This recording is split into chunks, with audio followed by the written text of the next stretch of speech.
United is about 2 weeks away from the start of preseason. Does Manchester United get its outgoings done in time, or do they come back and join the team for preseason? No, seriously, look at this picture and that should answer your questions. So, Alejandro Garnacho just put out an Instagram post where he's posing. I believe it's on vacation, but in a Rashford jersey, which is an Aston Villa jersey. I think this is the kind of nonsense that irritates not just fans, but irritates the managers and everybody in the club. It shows the kind of immaturity that you see from players that you want to remove, and you just want professionals on the team. So, who are the three main players that you're hoping to sell to get a lot of money so that you can get your incomings in? Those are Garnacho, Rashford, and Jadon Sancho. Jadon Sancho, because he's on the last year of his deal, so you want to get rid of him, hopefully get some money and get him off the wages. Rashford and Garnacho, because they are academy players and they would count as pure profit, especially when you're considering PSR. But when I thought of these three players, and if I had to rank them, who would be most likely to go and least likely to go, I always thought that Garnacho would be least likely to go because he had some good performances, and I know sometimes he didn't finish his chances, and there were times when he and the other players did not gel together, but there was something. But it all comes down to professionalism. You can't help it. You can speak to the player, you can fine him, which is what Manchester United did last season, because I can't even remember. That's what happens when you constantly mouth off to the team through social media. He was fined, he had to get dinner for the team or something. That's what Ruben mentioned in one of his post-game press conferences. But look at this. Look at this picture. What is he seriously trying to achieve here? Is he trying to indicate that, hey, I'm supporting Marcus Rashford? Because that's the reasoning that he will give once he's asked about it. But it is clearly he's undermining the coach here. I mean, Ruben Amorim so-called banished Marcus Rashford from the team, and eventually he was sent out on loan to Aston Villa. That was basically Ruben Amorim's decision, because he wanted to protect the sanctity of the team. He wanted to build a new culture within this team.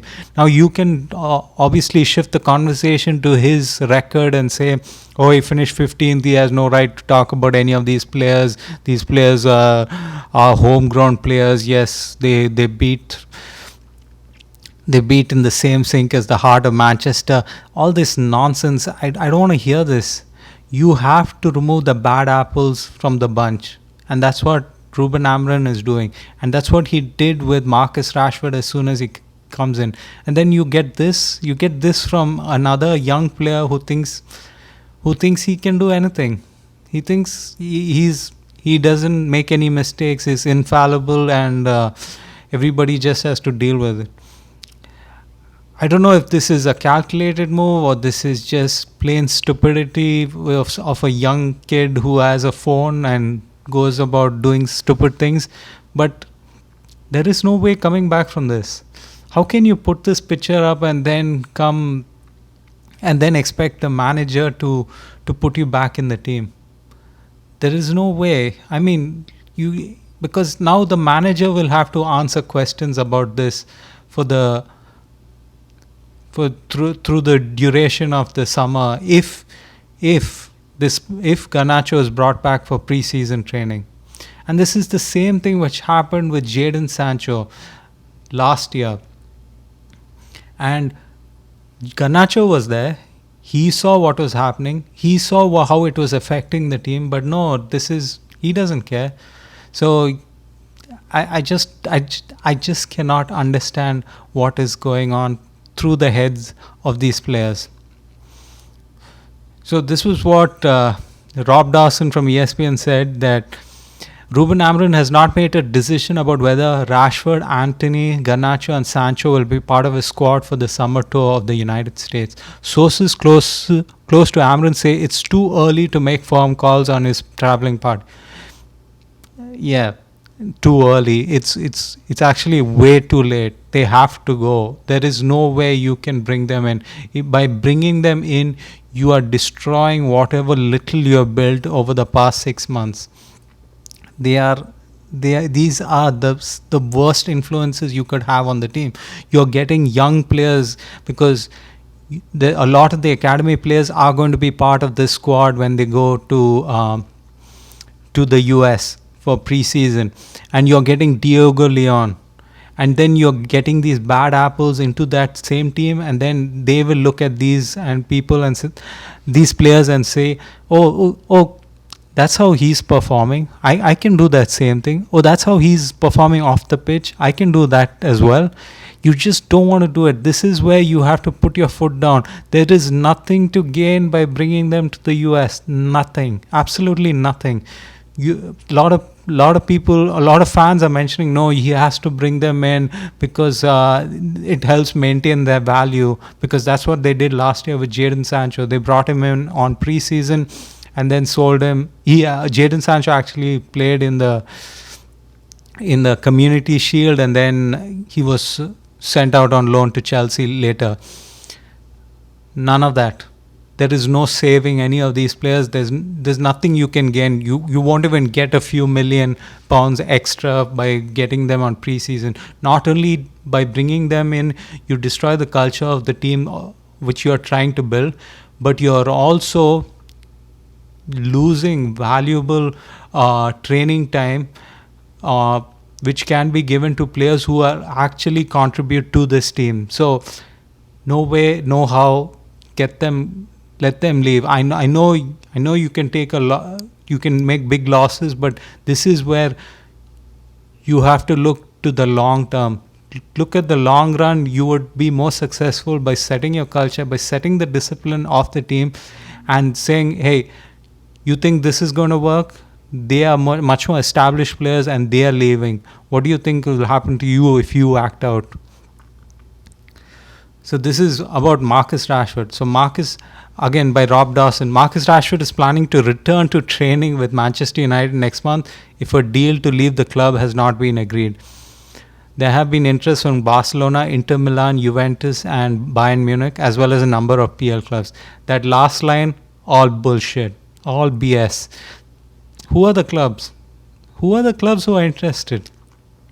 Barcelona are so interested that they actually went and brought in another left winger in Nico Williams to take that position from you. And they already have Rafinha, but I guess Rafinha is going to move to the striker position. But they are so interested that they go and get another player in your position. And where's this interest from Inter Milan, Juventus and Bayern Munich? Why haven't anybody released that news? This is all BS. This is all from his camp trying to show that, hey, I'm still the guy. I'm still a great player. I can still make it in a top team. And there is no way you can bring him back to the training. You just cannot. This has gone down a bad path. There's no coming back. I think he still has 3 years left on his deal, so possibly it's going to be a loan again, but try to get a sale. These players cannot set foot in Carrington. Absolutely not. This has gone too far. And by the way, that picture I showed you earlier, which Garnacho posted of himself wearing a Rashford Aston Villa jersey, Rashford then replies, "My brother." Like, what bunch of dogs. I mean, I don't get. Either they planned this together, because the reply was as quite soon after the post, or they seriously don't care about Manchester United. They just want to get their deal done and leave. But I'm just so done with this. I just want a team, a normal team, a team which can just play towards a goal where we don't have this drama off the pitch. And I think that is the main thing. Before all the X's and O's and, oh, I need my preseason to get my players comfortable with my tactics. No, it's fixing this. This has to be fixed because these players cannot come back to the club. Absolutely not. And this is what Rob Dawson also mentioned. Marcus Rashford's preference is to join a club playing in the Champions League to put himself in the best position to be part of Thomas Tuchel's England squad for the 2026 World Cup. But he has not ruled out another loan deal. But although they would, Manchester United have not ruled out a loan deal, but they would prefer a permanent move. So I understand there are coaches out there who will look past this. So Thomas Tuchel is one of them. He brought back Rashford to one of the camps, England camps. Fine, that's fine. But find me another manager in the club level to do that and get him out. And his preference is to join a club playing in the Champions League. Where does preferences come into the place? Teams have to prefer you, not the other way around. And not a lot of teams are coming and knocking on your door, despite some of the reports which I think are all BS coming from the player's agent mostly. And then this one. So I've already given up on this transfer. He's on the last year of his contract. I think he would have gone for a loan and then run out his contract, not taken a reduction in wages, and then finally he would have been he would go on a free and get a signing on bonus. But it looks like who knows. It looks like that Napoli is interested, and then Juventus is really interested, but he's giving priority to Napoli, despite that Juventus would be willing to pay much more. I guess he's looking at that situation of Scott McTominay and how he did well after moving and thinking, oh, Manchester. This is the mindset. This is the wrong mindset. Scott McTominay was a professional. There's a difference.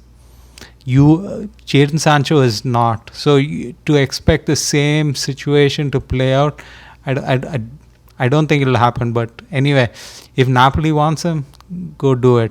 But again, it's the bad negotiations which we did prior, giving these players crazy wages, which prevents us from ever selling them. So I don't care. Napoli, Juventus, just get him gone. No preseason, no preseason this year for him. There's absolutely no way he should come and play with this team. It doesn't matter. We are not saving anybody's value by bringing these players back in. There's no point. How much are we going to possibly make by getting these players to play preseason? I would rather see like Mantato, Harry Amas, who was that Reece Monroe, Jack Fletcher, all these academy players. I want them to play. Toby Collier, Aiden Heaven, Diego Leon, who's coming in. Get all these players, get them minutes. And we are going to get them minutes against Premier League opponents. And plus, you would have, by then, I think you should have Mbeumo and Cunha.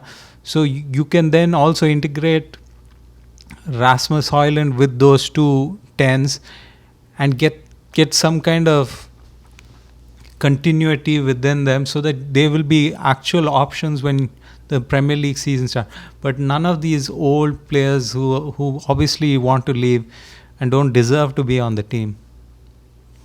And now this is one of the positive things. Now they mentioned, they haven't decided the fate of 4 players. Out of the 4 players, this guy is one player who I would have brought to pre-season training, even if his mind is elsewhere, because even though he had some few tantrums which were quite visible, especially as a fan who was watching the games, but he was much more a professional than some of these other players. And then now that after we sent him on loan and he likes it at Real Betis, he's actually willing to take a wage cut to stay there. Now, in a way, that's good news for Manchester United. But if you have other suitors, I don't think Manchester United can just limit their options to just selling him to Real Betis. So I hope Manchester United consider all their options and try to convince the player that, hey, I know your mind is set on Real Betis, but they are not in a great financial position to cover the transfer fee and cover your wages. So you please keep an open mind about the other opportunities.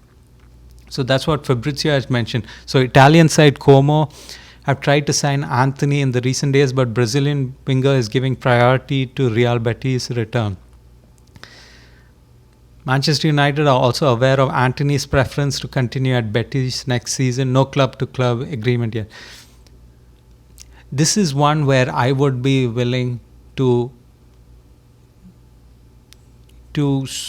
basically speak to the player, hey, I understand you want to go to Real Betis, but since you have been so level-headed with all this drama, especially, even though he did cry at the end of the Real Betis season saying how much he missed football finally. But I can even look past that and just tell him that, okay, we understand that, we'll try to do a deal with Real Betis. Okay, that's fine. But you have to play the Como offer against this offer and try to get Real Betis to open their pockets a little more. But hey, whatever happens. But the other three, it's over. It is so over. Jadon Sancho cannot even set within shouldn't even set within a mile of Carrington. Marcus Rashford and Alejandro Garnacho. I actually had faith that Garnacho would learn his mistakes, but his mindset is oh, I'm 20 years old and I've already won 4 Ballon d'Ors. That's how his mind is working. So I don't know if any manager can corral that, but hey, good luck to him. So yeah, I don't want to see any of these players coming back for preseason, but who knows what this club can do, because I've been disappointed a lot with this club. So let's see what happens in the future. If you have any comments, please leave them down in the comment box. And please like and subscribe, as this helps other people find this content. Thank you.